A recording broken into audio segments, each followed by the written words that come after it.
Hello, Maria. How are Oh, you? hello, I'm well, thank you. And you? So today, I'm good. I'm good. So today we Good. talk about fetter six. You want to introduce fetter six? Yeah, sure. I can introduce Feta Six if I. Well, basically, it's the subject. It's the illusion of a subject. So it's often talked about in as being the split subject-object split that people experience, um, and the illusion is of something central and sort of prioritized that's always referred back to, as if every object we see relates to something that in here, um, which is somehow doing something with that, managing it. It's a relational sort of illusion. We don't normally notice it. It's not like desire and ill will, because if we usually notice when we're reacting to something. Whereas this illusion is so kind of baked in that we don't normally notice that we have a feeling of a subject going on. We just assume that there is this separate subject in relation to objects, and it's almost So as how, if how does it object comes. manifest? If we cannot notice it, then how does it manifest? It has to manifest in How does? some way, I guess. Well, yes, it does. I mean, otherwise we wouldn't be able to. You can make it a bit more obvious. Um, it's basically the way that we create the final split between ourselves and everything else. So if you have any feeling of separation, you know, Well, from so a I mean, world of objects out there, but I mean, on a more yeah. Sorry, finish the introduction, and I will ask some questions. okay. So basically the illusion is that there's something I have which is like the focal point of my experience. So it's almost like everything gets funneled back or is referred back in some way to some point located in me, or a feeling somehow that I'm managing what is seen, right? So if I were to guide this, there's various exercises you can do to get people to tune in, because it's a lot subtler than reactions. It's just what we do in a very everyday, unconscious way. But if you, for example, look at an object in the room now, do you want to do it live? You could sort of try it out. No, no. I mean, Um, so I'm more no, interested, let's say, in the okay, theoretical aspect. Of okay, course, if I mean right. now there is your full name, so if someone wants to contact you to do the actual course or the training, then they will. But I want to. Right. I have some objection. Let's say. I mean, let's see what. So the Oh, first okay. one is so why Yeah. do you call it illusion? Because doesn't the word illusion Mhm. implies that there is some actual reality behind it? It's like it's kind of a weird word to say illusion. Why do you choose the word illusion? Because you understand that illusion implies another Mm. reality, but it basically implies there is some reality that is projecting or producing this illusion, so that Right. this one is Oh. not real and another one is real, or you meant it in a different way. Oh. Well, you can call illusions beliefs or assumptions, except that most people aren't necessarily aware that they even have these kind of subtler assumptions. You can, with the first three fetters, everyone knows that they assume consciously that they do have a self who's the thinker, the experiencer, etc. And they do feel the reactions actually happening. So they are in real time very noticeable. And so it's not so hard also to begin to tune into the illusion that's behind that, which is that there is something that, must trigger reactions. But Whereas with the subject, it's more like you've added a mental overlay. It's not conceptual. But it actually does look like or seem like everything is constellating around me. If you're under this filter, let's say, or operating under the assumption that there is a subject, you don't know that underlying belief creates that effect, but it's the subject at the core of it that it's created. The assumption that there's a subject at the core of everything that creates that effect. But sorry, If what that is the makes sense. difference then between 6 and 1? So 1 is about this agent, but 6 is about also this idea of you versus everything else. So what is it maybe that the 6 doesn't have agency, so the 6 could be passive, but still it's central, whereas the 1 requires agency, or it's something else? No, it's not about passivity or agency as such. I mean, I think that I sort of see the 10 fetters as a bit like an onion that you peel, and you've got the cruder. You've got the cruder assumptions on the exterior, you know, the 1, 2, 3, 4, 5, let's say, and you've got much subtler ones underneath, but they're all self-referential illusions up to fetter 8, in that they all are about an assumption, something we are or something we have within us, if that makes sense. No, but still, because there is 1 which is agency and 6 is this one we are describing. So what is the difference between 1 and 6? Because there must be some difference, or they will have put them under the same fetter, I guess. Yeah. Yes, I know. Well, it's confusing because, you know, to use the language of a subject, it does kind of imply, doesn't it, that there's an agency there, or that. But it seems that even when the illusion of agency has fallen, and you do see that things happen on automatic, thinking is on automatic, experiencing is just happening, whatever. Somehow, this self-referential illusion, this kind of whole edifice of it, is hard to break in one go, and most people have these subtler aspects to it, which is why I think the 10 fetters methodology is helpful, because it's not trying to address the whole illusion of self in one bite. It's breaking it down into sort of manageable portions, if you want to put it like that. And it's almost like once you uncover the cruder aspects, so let's say the peel of the onion, it becomes much easier to work with the subtler, and to even notice that the subtler ones are in operation, if you know what I mean. So yes. So one. No, sorry. Finish. Yes. I will ask. No, I sort of run out of steam there. So my question is this: so it's like, so you talk about, let's say, subject versus reality, subject versus object, you versus the rest, separation. So, but my question is, if I take a hammer and I hit you have heard this one before, but if I take a hammer and I hit my foot, I will feel the pain and no one else will feel the pain. And if you take a hammer and you hit your foot, you will feel the pain and I will not feel the pain. So how can we exactly say that this separation is an illusion? Because it seems quite real. I mean, at least unless you mean something else by identity. But how do you explain? I mean, how do you reconcile the logic of fetter 6 with the fact that pragmatically, if I hit my foot with a hammer, I feel the pain and you don't, and the other way around? Well, yeah. Well, there's definitely, you know, there's definitely on a conventional level anyway, a separation of bodies, you know, for example, your body, my body, you know, not only are they. But so then what is not separate? So if there is a separation of body conventionally, then according to fetter 6, what is non-separate? So what is it that is then non-separate? What in fetter 6, what is non-separate? So you just say that effectively there is a, so based on my argument of the hammer hitting the foot, you say that conventionally there is a separation of bodies. So then what is it that is non-separate?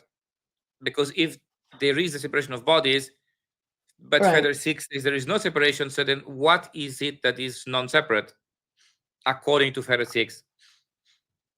Well, there isn't really in one's experience any separation between, you know, it's more that, well, things are actually appearing, but it's almost like, for example, if it's you and me and we were facing each other in a room and we did one of the exercises, for example, that I normally do with fetter 6, where you get someone to slowly turn until you're head on, and then suddenly what you notice is this kind of almost a feeling of a jump back to something in here.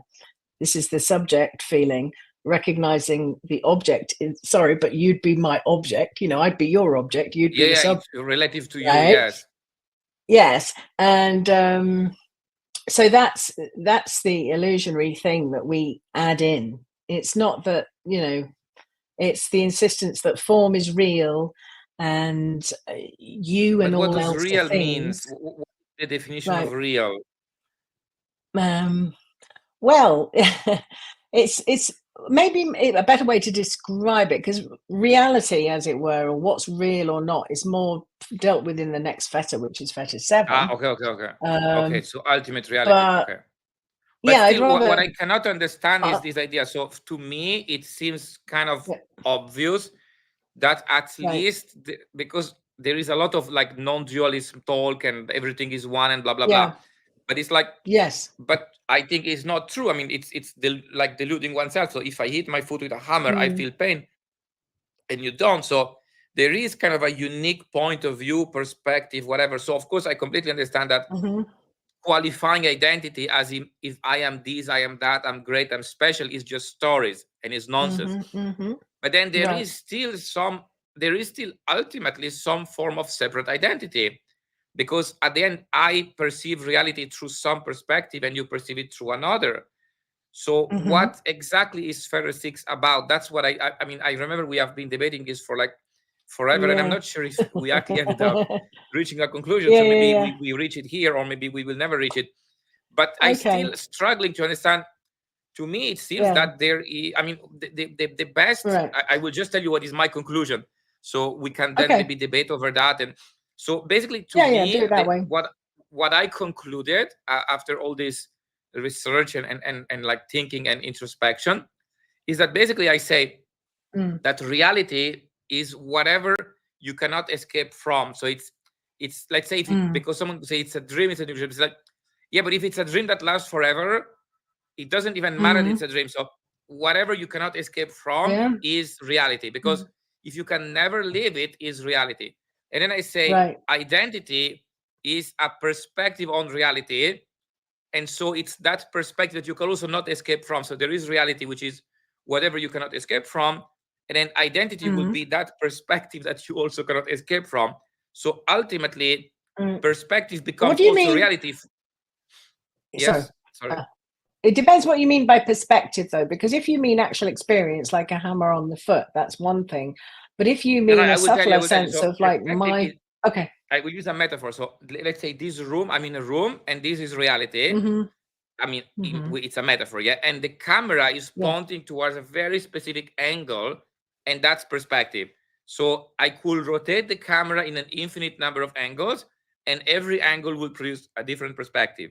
So I will say that's Right. the perspective. The perspective is the angle, because if you have a reality, let's say this room, you still need to pick a perspective to observe it. So you have your camera is your tool for observation, but you have to choose which angle you're going to use.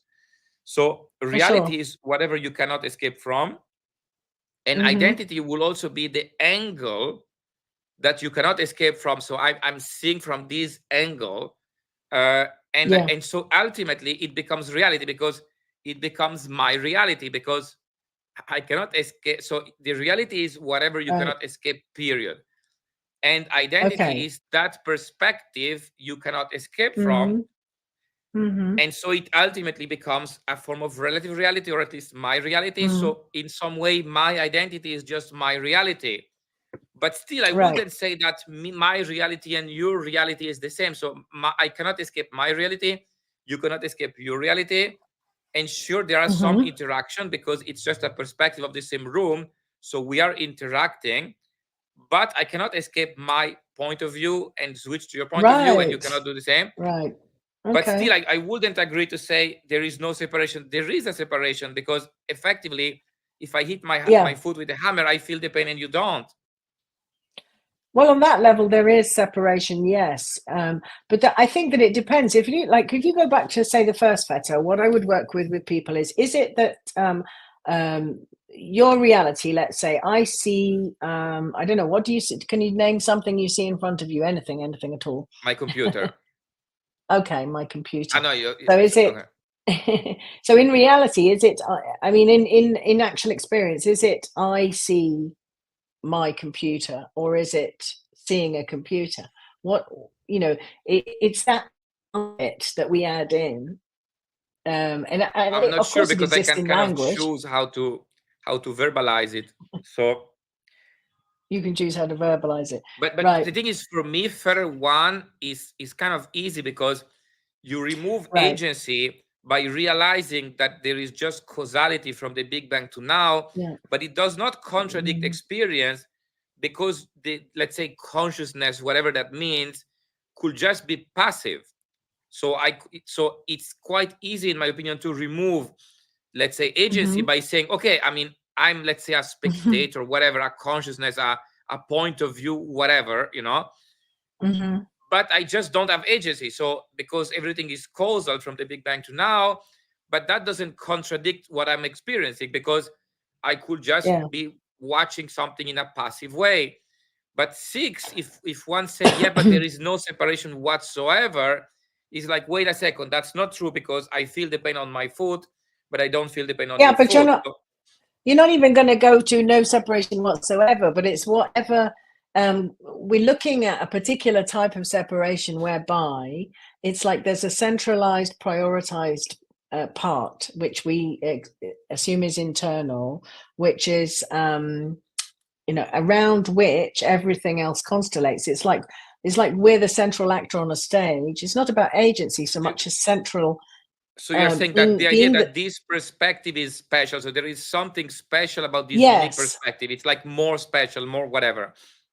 Yeah, but I'm not even talking about the unique perspective, because I think on your terms, it's like, yes, there is a unique perspective depending on the particular location. I mean, even if I were to stand, 1-2 feet in a different position, I would have a different unique perspective, you could say. Of course, because no, but wait, just to specify, because when I say perspective, it also implies what we would call the inside. So my feelings, my emotions, my thoughts. So it's not just the perspective of my eyes and my ears relative to the room. Yeah. It also includes thoughts, memory, emotion. So this is also part of the perspective. So of course you cannot copy my perspective even if you're sitting here, because you have a different DNA and different memory, different brain. For sure. But just to add one thing, but still I will say, you say it's the belief that this perspective, identity, whatever, is more prioritized. But I will argue, but is it? It is, because to me, I mean, I care more. Let's say you ask me to choose if I prefer that I get hit, so my foot get hit by the hammer, or some random person get hit. I rather that they hit the random person because I will not feel the pain. So it is prioritized. I mean, to me, of course, maybe it's not in absolute, but to me, it is prioritized. I care more about this perspective. Right. It's like, but I guess it's looking for like the whatever in you can. Of course, you would prioritize your body and not want to harm it, and probably, sadly, prefer that it would happen to someone else or whatever. All of those things are kind of normal, part of the normal wiring, I think, survival stuff. But I think this is subtler. It's a subtler thing. I don't know if you ever tried the exercise where you slowly turn to an object, and when you're on a focal par with whatever it is. Well, let's try you it might now. notice. So I slowly turn my head. Let's see. Hang on. Yeah. So if you look at an object in the room now, if you just look at any object, just in a relaxed way, no particular. Do you have any sense that everything or that object is funneling towards you in some way, or being referred back to some point located in you? No. Do you have a feeling that you're somehow managing what is seen? No. Okay. All right. Can you try this now? So you've chosen this object, whatever it is. Now turn away from it if you can, or if you've got a swivel chair, you could actually turn your whole chair. And then, turn it now towards that same object very slowly, until it's just on the periphery of your vision, whatever that object was. Okay. So can you notice it's just a color or a shape? Yes, initially in the peripheral vision, it's more blurry. Yeah, and then as you come a little bit nearer to it, maybe it becomes recognizable, but don't go totally head on yet. Okay, yes. Now go completely face on to the object. You might feel something happen. No, it's just more clear and more sharp. Oh, okay. So the point where you actually go head on with the object, You don't get a sort of feeling of a jump or anything going on like that? No? No. No. Ah, okay. Well, normally, I mean, it might take a few goes, to be honest with you. To try it live, it is not necessarily going to work because it can Mhm. be, like I said, it could take a while to tune into what happens here. And it's actually more obvious if you're doing it with a person than with an object, because that's the kind of ultimate um, subject of, that's where that Yeah, yeah. split is most noticeable. And it's not that, it's not about recognizing this experience here or your experience there. It's a subtler thing like that. It's almost like the information has to funnel back to something in me to get processed. Usually in the center of the body is how it's experienced. And it's like it creates this extra filter of I am what I am here and everything else is over there, right? um No. So Maybe you I never don't had see it. I don't Maybe you see it don't like have it. that. So I think No. the, the, No, so there is as I was watching a video. You know this guy Krishnamurti, something like this. I've heard of him. Yeah, wait Yeah. just a second. I think it. Yeah, can you hear me? Yes, I can hear you. Yeah. Can you So hear I me? was watching a video from this guy. It's called Krishnamurti. You know Krishnamurti, this I Indian do. guy. Is Yeah. now he's dead, but so he was saying something that I think was quite interesting. So he was saying this thing like there is this idea that there is no in and out, and he make this example. He say Mm, there is no difference from between, let's say, a bird singing and hmm a thought in your mind. So in some mm, way there is a perception. I mean, that's not what he's saying. So he's just saying this thing that there is no difference between in and out, yeah. and he makes this example of the bird. So he say there is no difference between the bird in quotes outside and the thought hmm inside. Is just something that happens, let's say, or your reality, whatever you want to call it. It's something you experience. There is no difference between. It's not that the thought is basically. I think the idea he wants to convey is that it's not that hmm the thought is more yours than the song of the Right. bird. So you Right. just Yeah. Good. experience in the same way the song of the bird and the thought. Now there may be a Yeah. belief, illusion that the thought is more yours, is more inside, and the bird is more outside, is unrelated. But Yeah. at the end of the day, Yeah. why? It's an arbitrary separation. So Mhm. you could say you are observing whatever you is. You are observing the thought as much as you are listening to the bird sound. And so I will Right. say that still I will believe that I have an identity, whatever that identity means, and I will define that the identity is the unique point of view, the perspective over reality, hmm whatever reality is, but nothing else. So Right. you understand? So there is no in and out. So it's like I mean, this Right. perspective is Okay. Yeah. observing Yeah. the Yeah. Giotto as much Yeah. as he's listening to the bird, but Yeah. still this perspective is separate because this perspective will feel the hammer on the foot For differently than sure. if we hit you on For the sure. foot. For sure. What do you think of this interpretation? Does it Yeah. contradict Feta 6 Actually, or it fits Feta 6? I think it could fit. I think it's good enough. It works. It works because for sure there is separation in terms of separate, different, diverse experience. For sure, you know. But at the same time, yes, this prioritization that goes on, which Krishnamurti is talking about, he's actually probably he's talking about Feta 8 if he's talking about no inside outside. But Ah, it's also relevant. No, but it's also relevant to Feta 6 because in a way, what happens when you insist on the subject being present in relation to objects or centralized part of you. It's internal, by the way. It is a sort of feeling of something in here.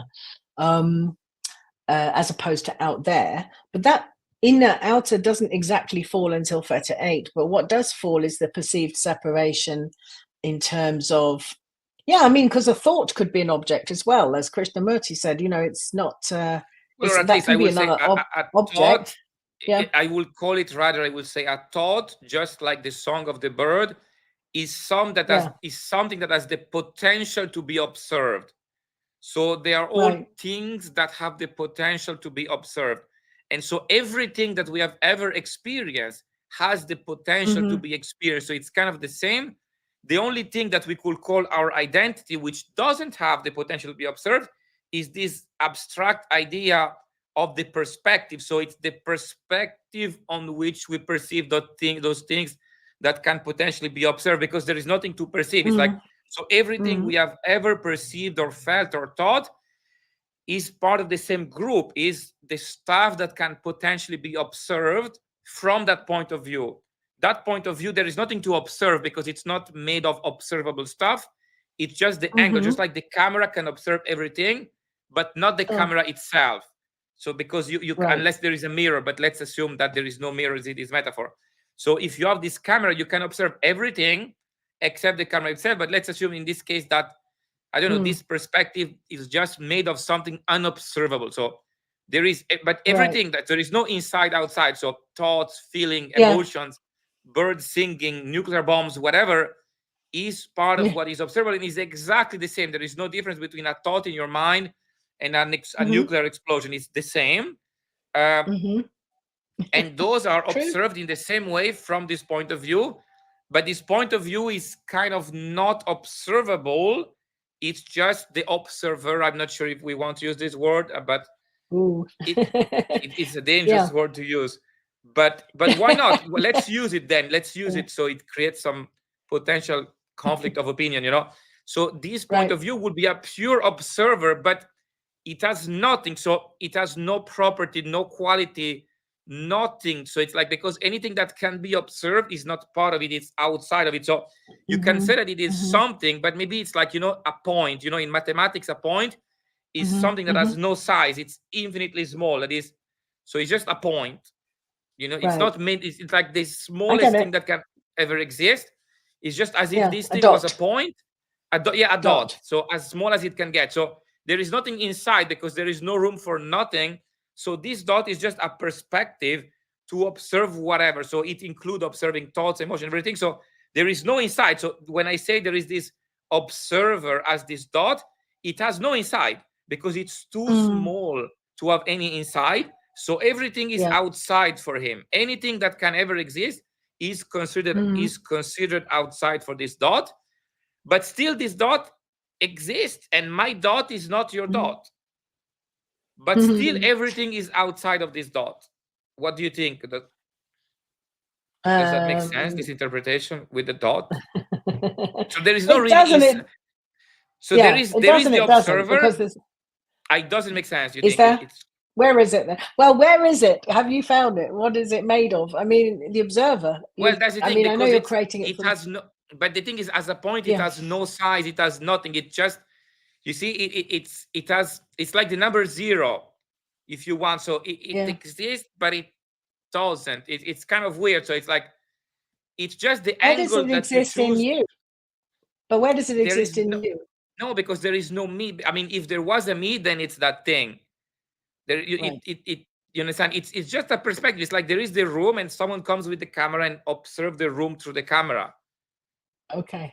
Yeah. So there is no inside. So the thing is, there would be this observer, but there is no inside outside because this observer is infinitely small that nothing can be inside it. So everything will be outside.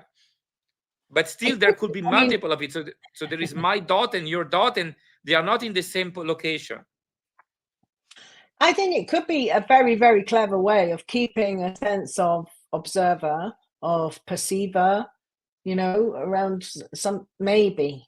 And just putting that there as my own controversial possibility, like, because we do cling on to these, you know, we you know, it's like it's bugged you, I think, this whole thing of like, well, how come there's a unique perspective in terms of, you know, here's Giotto over here and there's Maria over there, or whoever.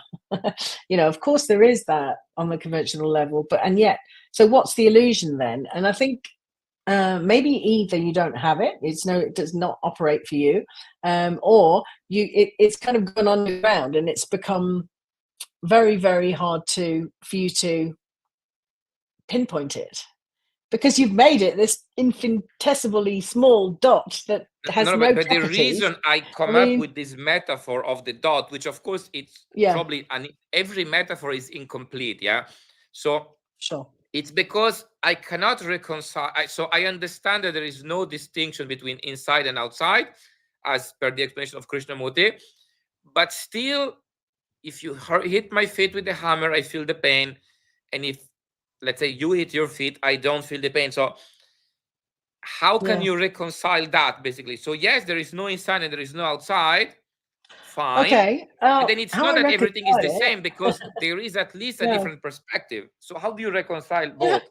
How I reconcile that is if my foot hurts, I go, ow, ow, ow, and I look at it to see whether I need to do anything about it, like go to the doctor or something. But it doesn't lead me, which it would do if the illusion was in place, to feel, oh, poor me, there is me that is injured here. There is a, No, but that I completely understand, because I Right. mean, yeah, okay.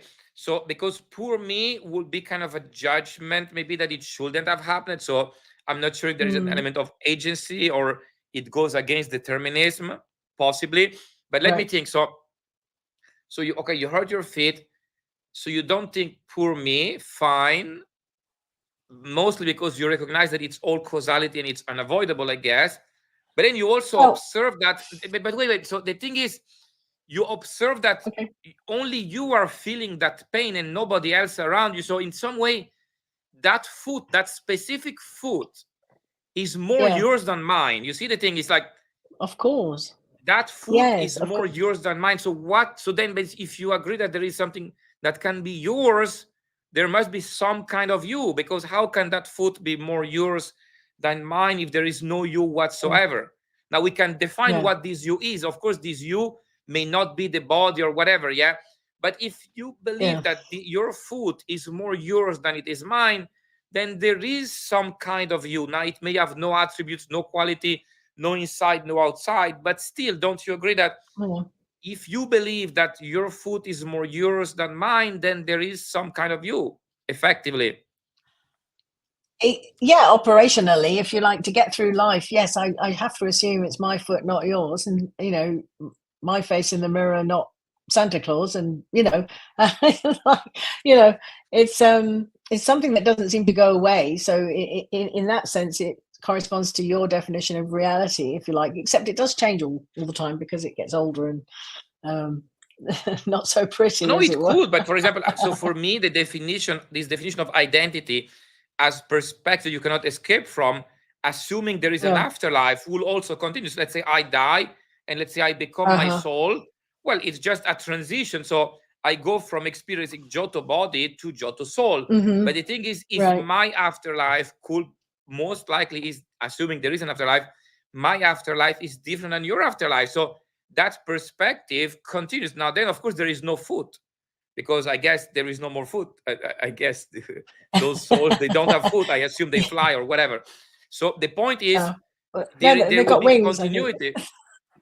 Yeah, I mean, there Maybe. technically there is no air also, so they just float in empty space or whatever.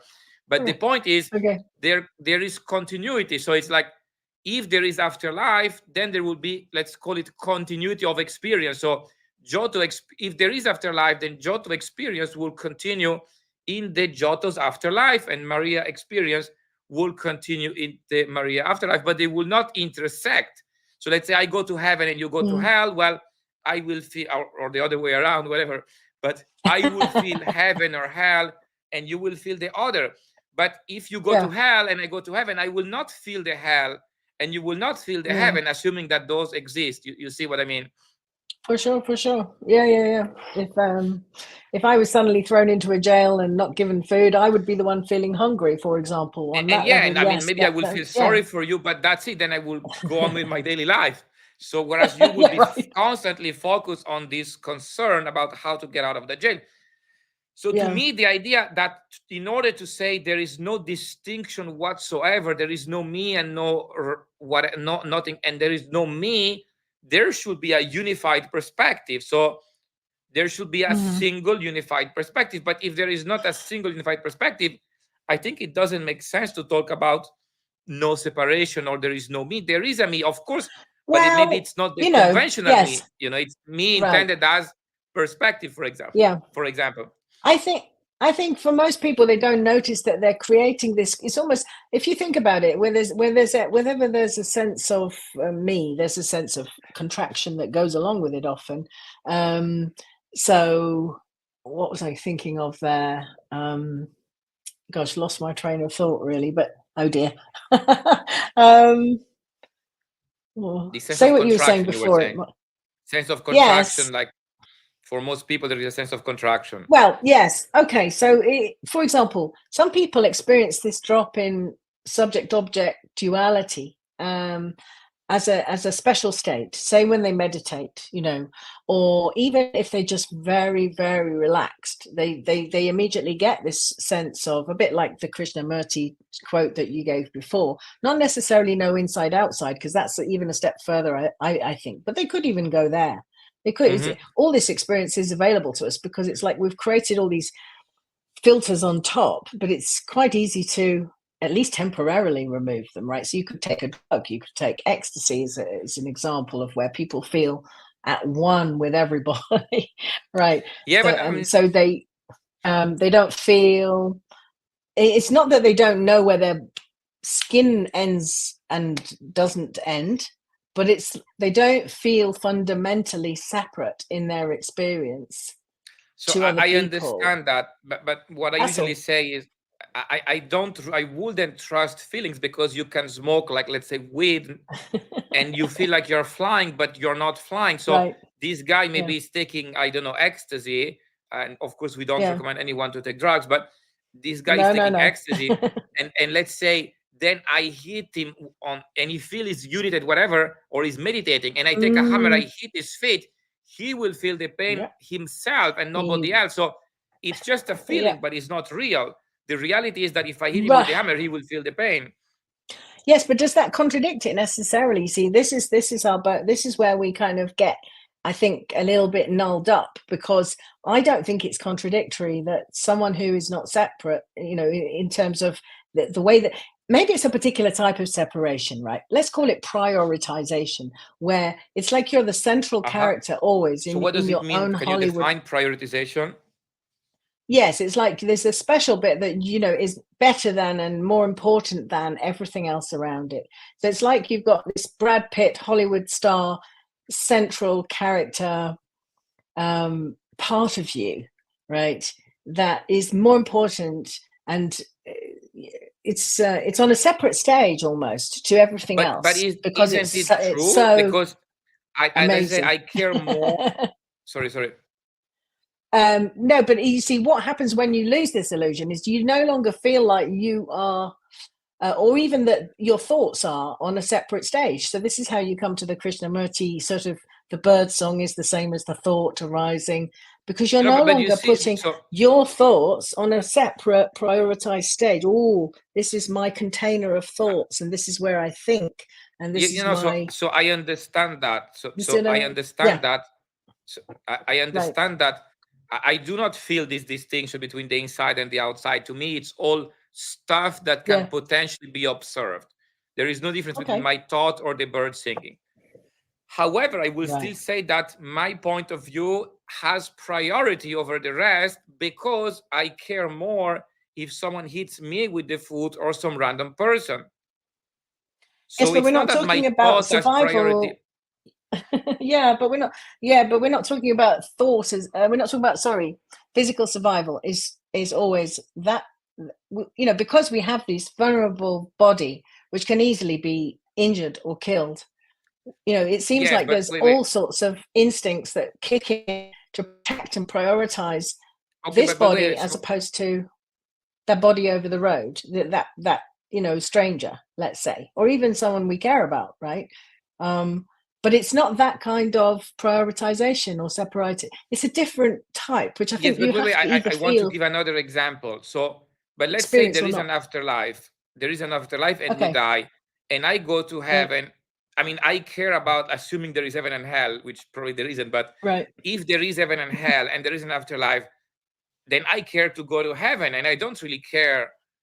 I mean, you see, of course, I still right. feel pity for the guy that will go to hell, but what really matters is that I go to heaven and not to hell. So even if there was Right. no body, still I would prioritize this point of view because I care about this point of view perceiving heaven and not this point of view perceiving hell. And if some other point of view is going to perceive hell, I mean, sorry for them, but at least I perceive heaven. So it's not really about the body, it's about in general.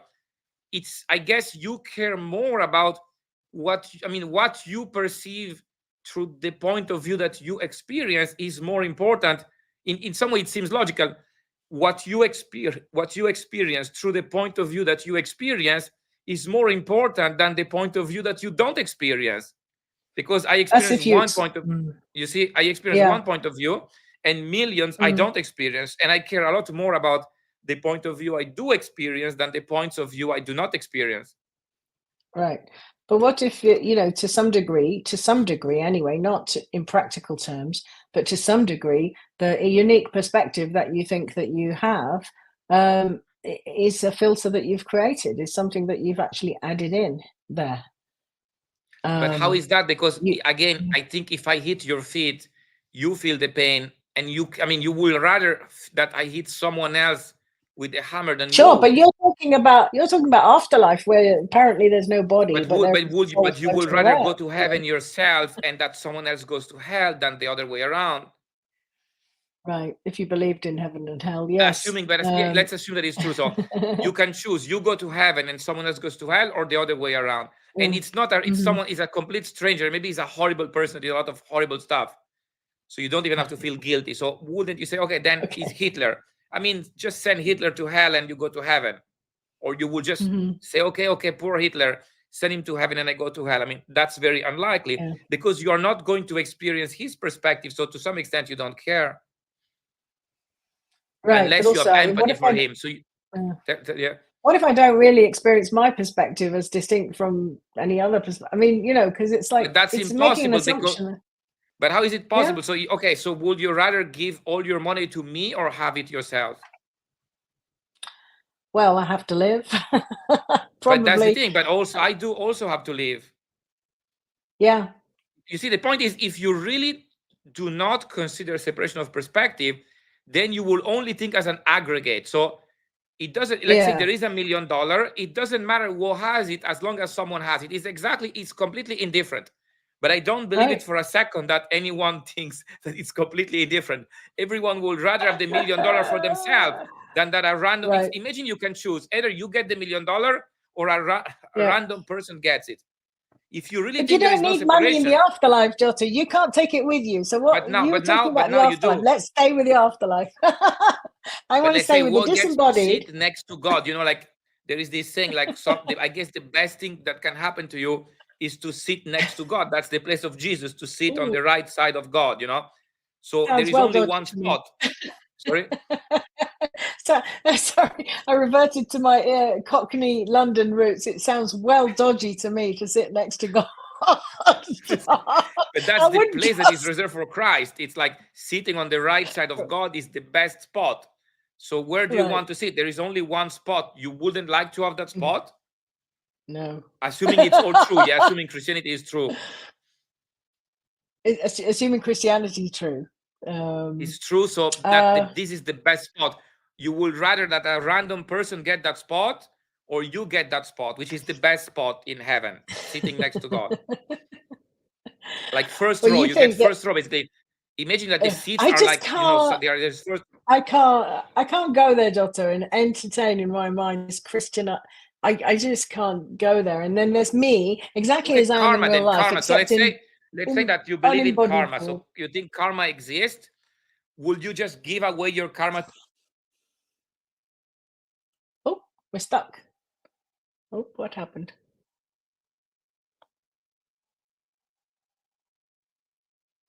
It seems like you've stuck, Giotto. I can't hear you. I can see you, but I can't. You're not moving. Let's try turning the camera off. Can you hear me?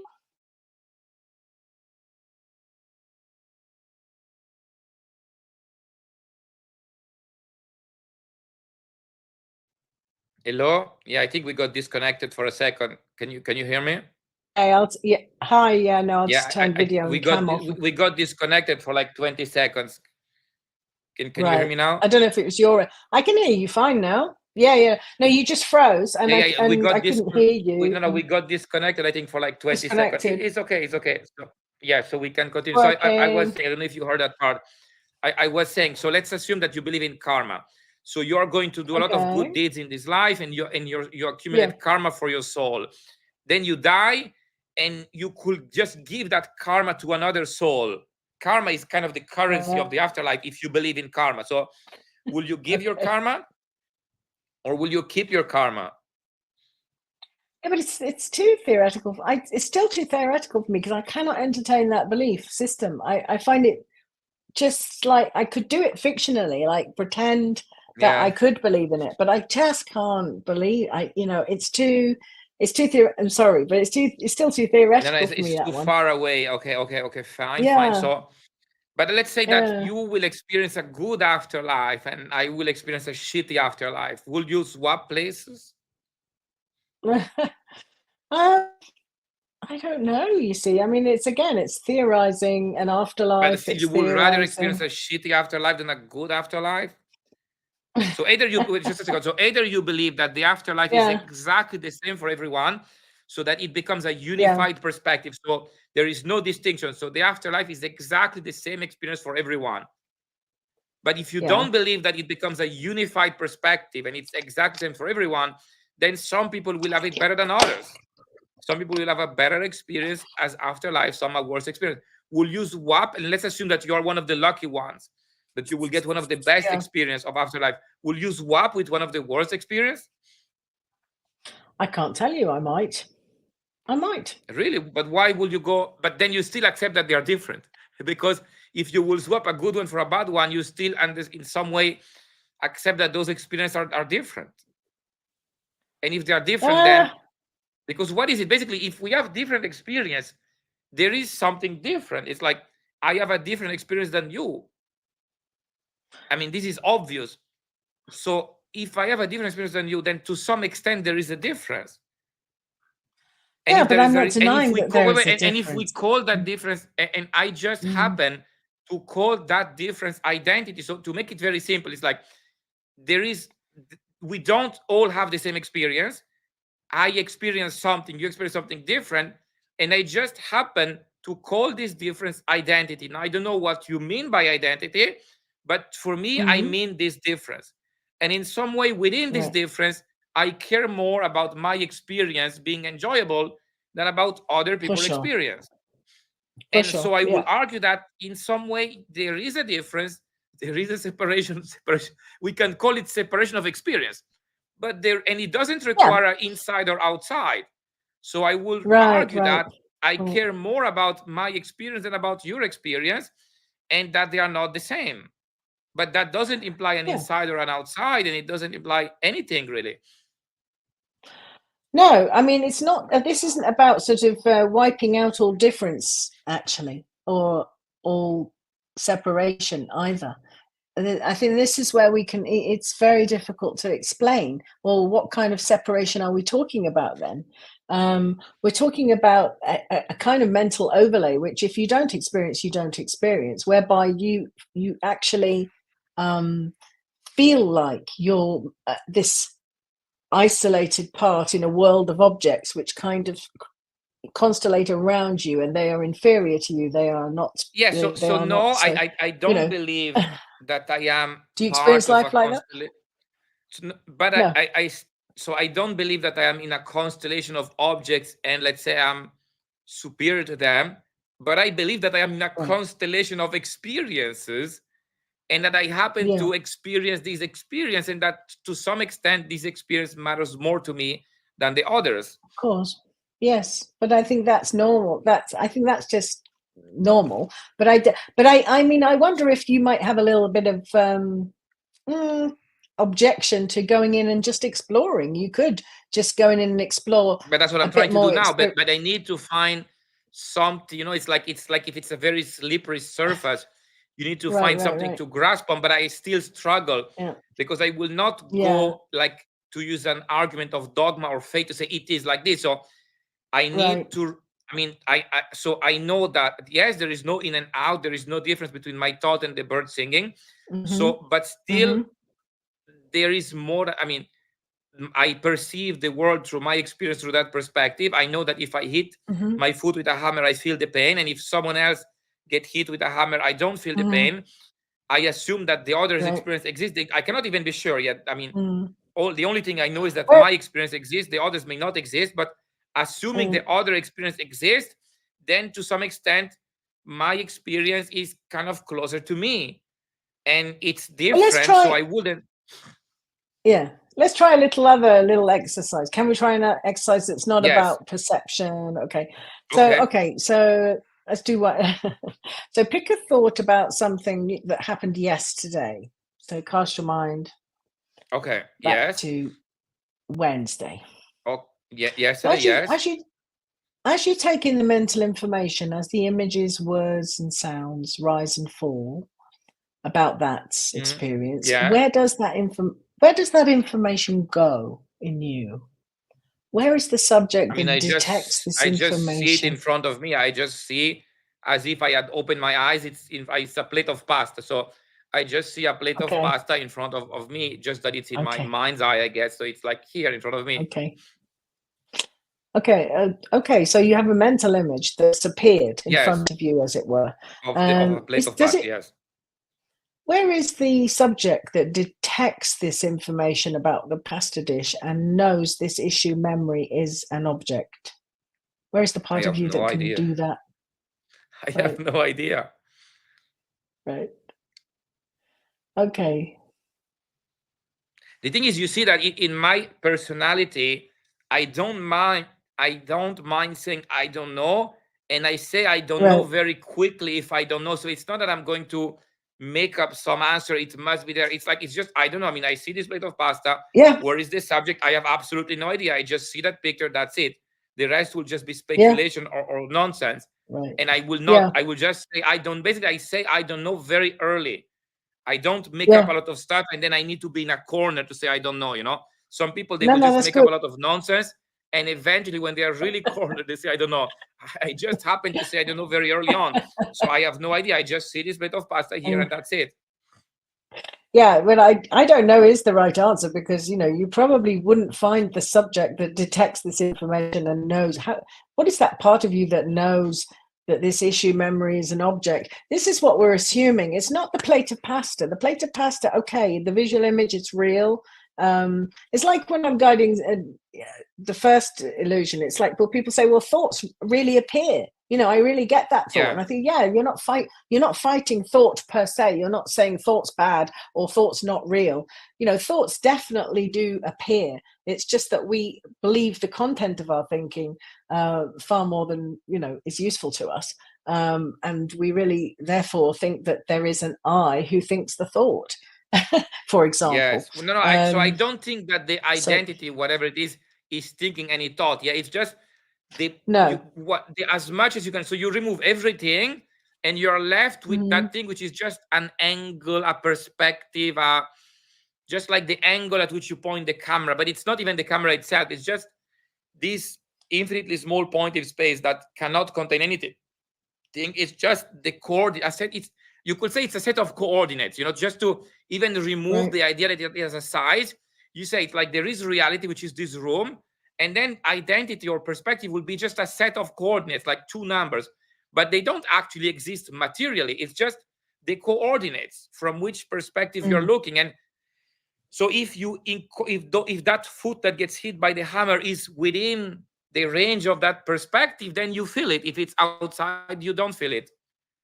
But there is no okay. inside outside. There is no me subject. There is just a perspective. But still, that Mm, perspective is not the same. It's distinct. right.